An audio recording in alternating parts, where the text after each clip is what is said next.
Hi everyone, welcome to channel. నేను మీ anchor Saritha. ఈ రోజు మనతో పాటు సీనియర్ డైరెక్టర్ గీతా కృష్ణ గారు ఉన్నారు. ఆయనతో మాట్లాడతాం.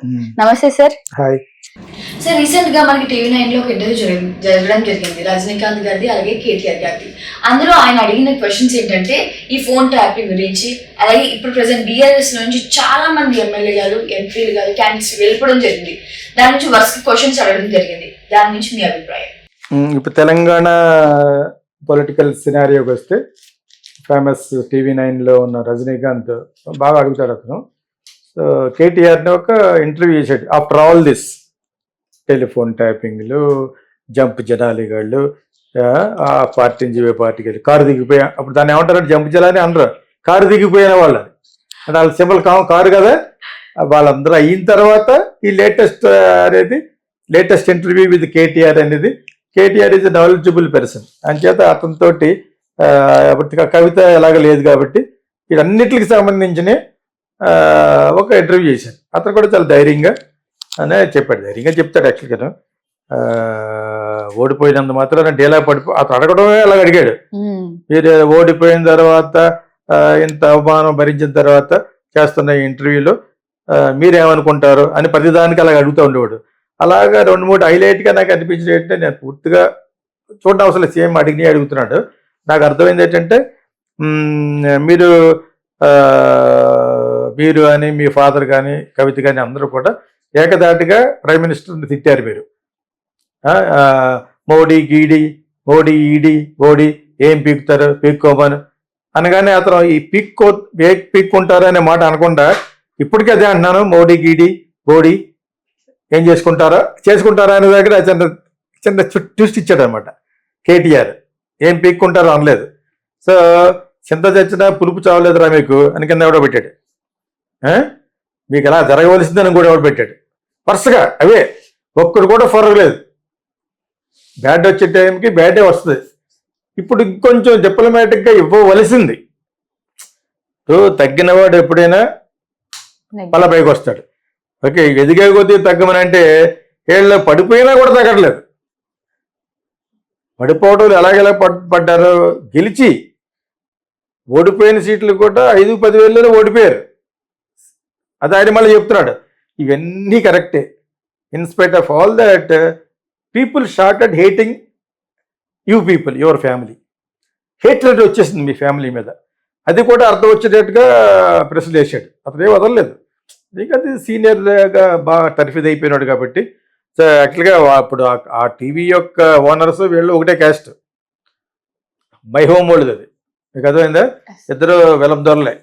బట్ అయినా కూడా వాళ్ళకి డిఫరెన్స్ వచ్చినాయి. చిన్న జీఆర్ స్వామి గారు గురించి అప్పటి నుంచి కొంచెం న్యూట్రల్గా జరుగుతుంది వ్యవహారం. అయినా యాజ్ అ జర్నలిస్టిక్ ఎథిక్స్ మానకుండా రజనీకాంత్ చాలా బాగానే కండక్ట్ చేస్తాడు అనమాట. That's what I feel some times.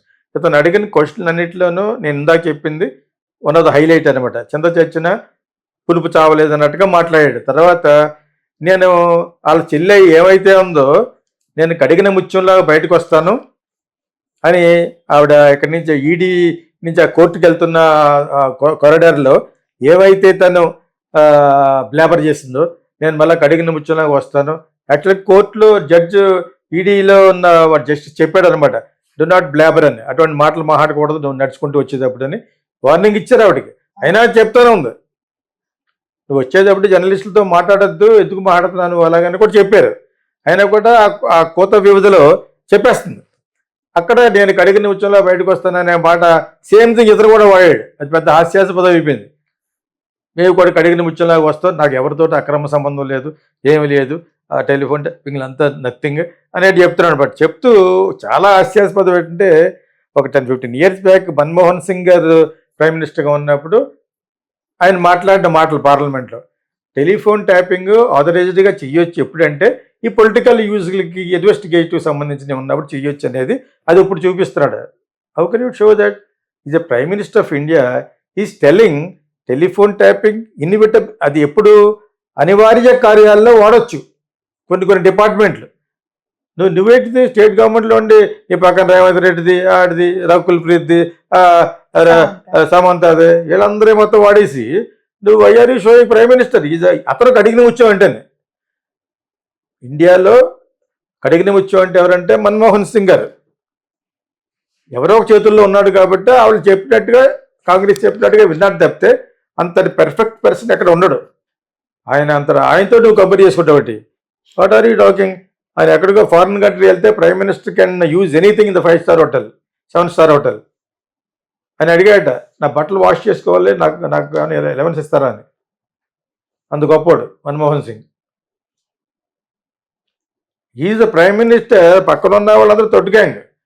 అతనికి ఒక ఇస్తే ఆతిథ్యం, అతను నాకు ఇచ్చే రోజుకి ఇంత ఇస్తారు కదా, 5,000 10,000, అది అడిగాడట ఆయన. అంటే ఇంకా చాలా మంది, లాల్ బహదూర్ శాస్త్రి గారు, వీళ్ళంతా, జయప్రకాష్ నారాయణ, చాలా ఈ జయప్రకాష్ నారాయణ కాదు, వీడు కాదు, అతను ముసలాయన. సో వీళ్ళందరూ చాలా great. Atal Bihari Vajpayee, these are all great people. చాలా మంది ఉన్నారు ఇంకా. సో అలాగా ఇతను అతనితో కంపేర్ చేస్తూ అది వాడచ్చు, టెలిఫోన్ ట్యాపింగ్ వాడచ్చు అనేది ఇండైరెక్ట్గా is trying to educate the audience, viewers. అదేంటే which is absurd on KTR. If he is watching this, why are you comparing that with that? Have you tapped or not? You have tapped every Tom, Dick and Harry and film stars and also real estate people and also నిన్న మొన్న బయటపడ్డది ఏంటి, ఎవరికన్నా మంచి మంచి shares ఉన్నాయనుకో వాళ్ళు black mail చేసి ఆ shares అలా ఏం చేసుకున్నారట. అది పెద్ద క్రైమ్. ఆ కేసులోనే మైత్రి మూవీస్ వాళ్ళది బయటకు వచ్చింది. అయితే ఈ మూవీస్లో వన్ ఆఫ్ ద పర్సన్ వాళ్ళు అటువంటి వాళ్ళు కాదు, బయటకు వచ్చి వాళ్ళు కూడా ఎవరినో కిడ్నాప్ చేసిన దాంట్లో వాళ్ళ హస్తం కూడా ఉందని ఏదో ఎంతుంటే అంత రాస్తారు సోషల్ మీడియాలోను.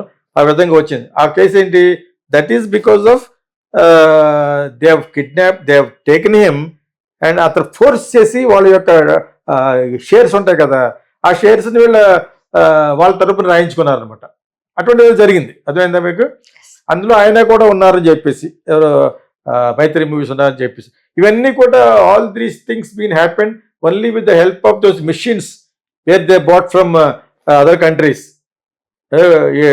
అక్కడి నుంచి పట్టుకొచ్చిన ఈ టెలిఫోన్ ట్యాపింగ్ వచ్చినాయి, అవి కవర్ చేసుకుంటూ ఏదో నవ్వుకుంటూ మాట్లాడుతున్నాడు. అసలు యాక్చువల్గా ఇంటర్వ్యూలో తనకు మైలేజ్ వచ్చేటట్టుగా ఉండాలని చెప్పేసి వచ్చుంటాడు రజనీకాంత్. కానీ అతను అడగలగదు కొన్ని ప్రశ్నలు, అతను ఇచ్చిన జవాబులు చాలా పేలవంగా ఉన్నాయి, చాలా ఫూలిష్గా ఉన్నాయి. What are you comparing with your Manmohan Singh prime minister? అతనికి అడిగి ముచ్చామంటేనే మీరు బురదలో పడ్డ పీతర్లు అంటాడు మీరు. You have done mistake, it is a wrong president for the entire nation. అటువంటి ఎన్ని చేయట్లేదంటే, అవును అప్పుడు నువ్వు ప్రైమ్ మినిస్టర్ చేయి, ఎటువంటి కావాలంటేనే ఓన్లీ స్టేట్లో విడిపోయిన తర్వాత, ఎలక్ట్ అయిన తర్వాత 10 సంవత్సరాలు ఇచ్చారు అధికారం మీరు. ఆ 10 సంవత్సరాల్లోనూ ఎన్ని లక్షల కోట్లు సంపాదించారని అడుగుతున్నాడు అతను. Rajinikanth was asking. దానికైనా నవ్వేది తప్పితే ఈజ్ నాట్ డినయింగ్ దట్. ఎక్కడెక్కడో ఇన్వెస్ట్ చేశారట, ఎక్కడెక్కడో ఉందా అని అడుగుతున్నాడు తప్పితే is not denying. KTR is not denying it. అంచేత ఆ ఇంటర్వ్యూ యాక్చువల్గాను అతను ప్లస్ అవుతుంది అనుకున్నాడు, ఇట్ ఈస్ నాట్ ప్లస్. కాకపోతే అతని క్యారెక్టర్ బయటపడింది. మళ్ళీ ఒకప్పుడు మీరు ఈడీ మోడీ అన్నారు కదా, ఇప్పుడు అంటున్నానని తిరిగి అంటున్నాడు. కింద వెంటనే టక్కన ఎవడో రాశాడు, మీకు చంద్ర చచ్చిన పులుపు చావలేదు మీకు అని. అదే మీకు. So this is what. ఇంకా చాలా క్వశ్చన్లు వేసాడు. వాటిలన్నిటికంటే ఇవి మేజర్ యాక్చువల్గా. అతను సమర్థించుకున్నాడు చాలా తెలివితేటలుగా. ఆ సమర్థతలో నిజాయితీ లేదు. ఓకేనా? Yes. Thank you, sir.